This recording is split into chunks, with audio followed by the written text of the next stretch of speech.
buat orang-orang yang bekerja di malam hari pasti ada challenge sendiri di saat mereka bertugas. Termasuk salah satunya ditampakin makhluk halus.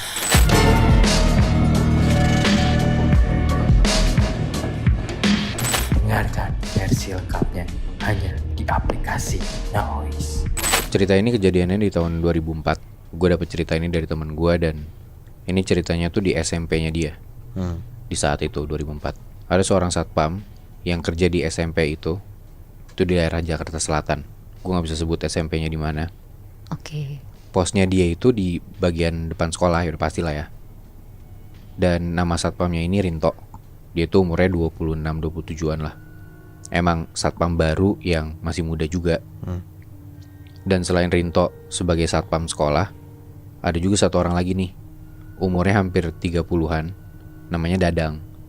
Nah, Dadang ini adalah salah satu penjaga sekolah. Dia kayak cleaning service gitu loh.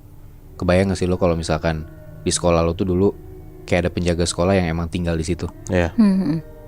Nah, si Dadang ini rumah atau kamarnya itu letaknya tuh di bagian sudut kiri belakang sekolah.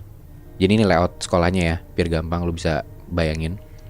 Jadi itu dari bagian depan, dari bagian posnya si satpam ini dari tengah bagian depan sekolah. Ya pasti dong, gerbang sekolah gitu kan. Lo masuk ke dalam sekolahnya, terus lo ke kanan, ke ujung, ke belakang, lewat sisi kanan sekolah. Itu tuh di belakang sekolah ada pohon bambu gitu Muy. Nah, sepanjang dari kanan ke kiri bagian belakang sekolah. Nah, terus dari sudut kanan belakang itu lu ke arah kiri, dan tempat letak si kamar Dadang itu di paling belakang sudut kiri sekolah. Berarti di belakangnya si pohon bambu itu? Betul, bisa dibilang gitu.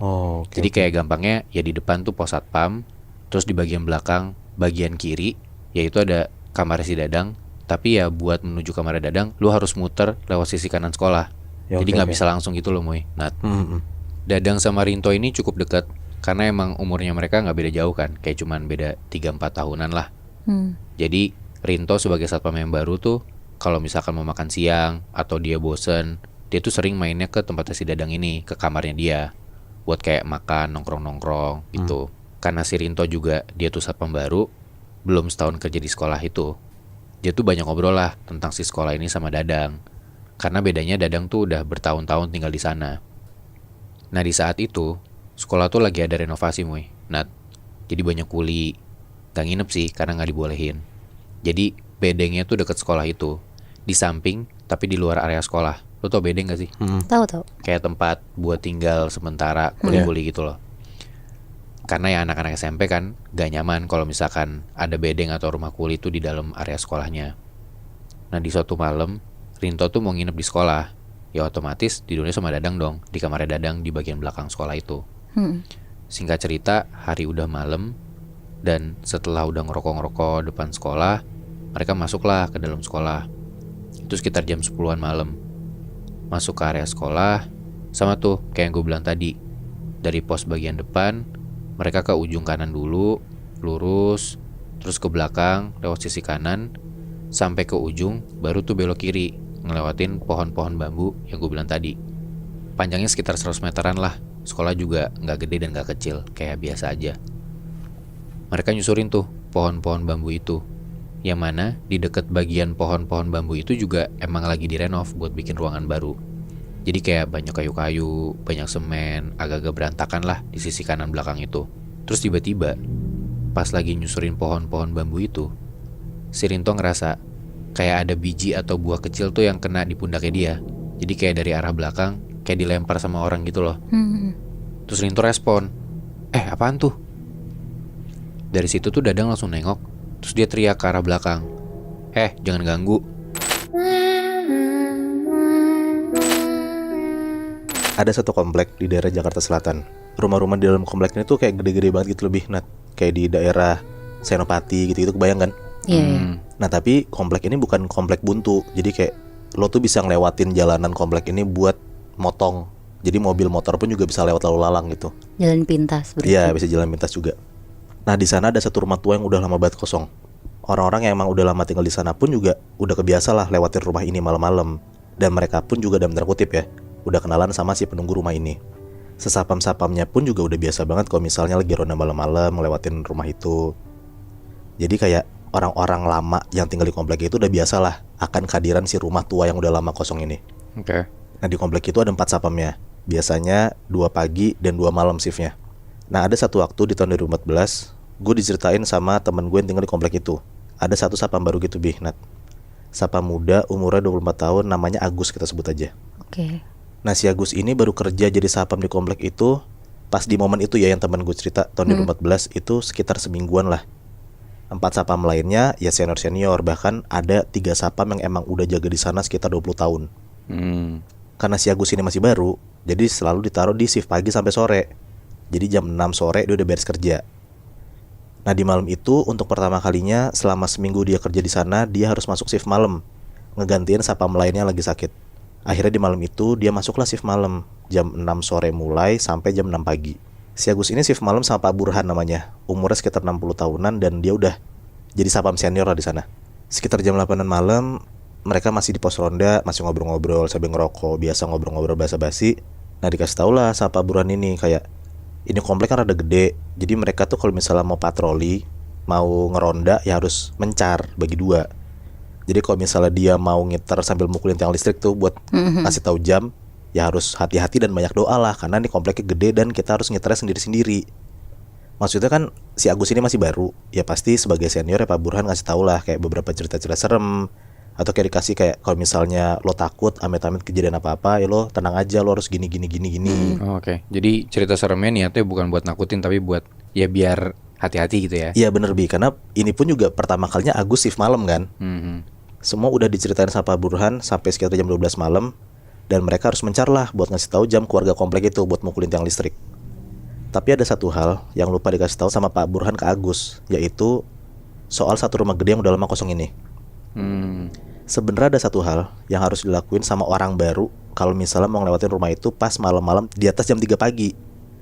Kayak kalau misalnya nih ada orang cowok gitu ya, naik motor atau naik mobil pun kadang kalau misalnya ngelewatin rumah itu jam 3 pagi, kadang tuh kayak suka diganggu gitu loh sama si penunggu rumah itu. Apalagi si Agus yang harus ngiter tuh naik sepeda sendirian pula kan. Udahlah jam 12 malam mereka berdua sepedaan tuh mencar. Biasanya sekitar 10 menitan habis ngiterin komplek itu, sapam-sapam itu ketemuan lagi di pos ronda depan yang tempat mereka ngumpul pertama. Terus masuk jam berikutnya mereka ngiter lagi. Pokoknya gitu terus sampai jam 5 pagi lah. Nah pas di jam 12 malam mereka mencar, Agus tuh rada deg-degan sejujurnya, karena emang pada dasarnya dia penakut dan parnoan.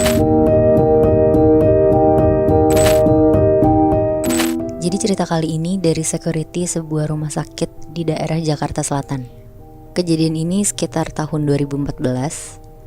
Kita sebut aja security ini namanya Anto, umurnya sekitar 37 tahun. Anto itu hitungannya adalah security baru di rumah sakit ini. Ya kira-kira dia udah kerja di situ sekitar setahunan. Jadi sistem jaga di security rumah sakit ini tuh ada yang jaga di depan, jaga per lantai, sama tempat-tempat lainnya lah. Karena di rolling terus, kebetulan pada saat itu Anto tuh lagi kedapetan shift jaga malam. Seharusnya dia jaga bareng sama temennya namanya Arif. Mereka akan jaga 2 lantai tuh pada saat itu. Letaknya di lantai 4 sama 5. Tapi di malam itu tuh Arif izin, jadi gak bisa jaga. Dan akhirnya mengharuskan si Anto nih jaga sendirian di 2 lantai itu.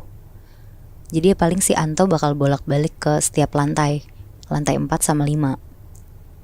Nah sekitar jam 10 malam, Anto mulailah jaga. Dia mulai dari ngelihat data pasien malam itu. Pokoknya sesuai mekanisme dari rumah sakit itulah. Kayak di ruang ICU tuh ada berapa orang, keluarga yang nunggu ada berapa, dan lain-lain. Setelah dapet semua datanya, dia langsung jaga ke lantai 4. Nah sekitar jam 11 malam, pas banget ada OB lewat di lantai 4 tempat dia jaga. Dan kebetulan si Anto ini tuh lagi ngantuk banget. Dia nitip lah kopi ke si OB ini. Minta tolong banget dibikinin kopi hitam panas. Terus gak kerasa nih udah sejam nunggu, kopinya si Anto tuh gak datang-datang. Si Anto mulai gelisah lah karena ngantuk banget kan dia. Dan itu udah jam 12 malam posisinya. Dia mau turun ke bawah juga gak enak karena gak ada Arif yang bisa gantiin dia jaga sebentar kan. Akhirnya Anto jalan-jalan lah di lorong. Niatnya biar ngilangin ngantuk juga. Tapi pas dia lagi jalan di lorong, tiba-tiba dari ujung lorong tuh ada perempuan cantik banget pakai baju perawat. Lagi jalan ke arah Anto sambil bawa gelas kopi. Jadi kayak papasan gitu ya? Iya benar Moy. Anto berhenti terus langsung ngeliatin perempuan ini. Tapi perempuan ini tuh jalan aja lurus ngelewatin Anto. Terus naruh kopinya di atas meja Anto. Terus bilang, kopinya mas. Anto tuh di situ benar-benar cuma bisa diem aja, kayak matung gitu loh. Saking dia tuh sebenarnya nggak tahu kalau ada perawat secantik itu. Dia lebih ketakjub gitu Moy, Bi. Karena penasaran banget, Anto tuh sampai nungguin OB yang tadi lewat ke lantai 4. Ya karena logikanya kan pasti dititipin kan sama OB ini ke perawat cantik itu. Sampai akhirnya kira-kira jam 2 pagi, OB-nya tuh baru muncul bawa kopi. Terus bilang ke Anto, "Mas maaf ya lama, tadi saya bersihin ruangan yang ketumpahan kopi dulu." Terus Anto kan bingung ya, nanyalah dia, "Lah ini tadi ada perawat cakep banget ngasih kopi panas. Udah habis nih kopinya, lihat aja." Terus ditanya lagi sama Anto, "Ada perawat baru ya?" Ngedengar itu OB-nya tuh bingung banget. Dia cuma bisa jawab, "Gak tahu sih ya mas, saya gak nitip siapa-siapa kok buat bikinin kopi si emas."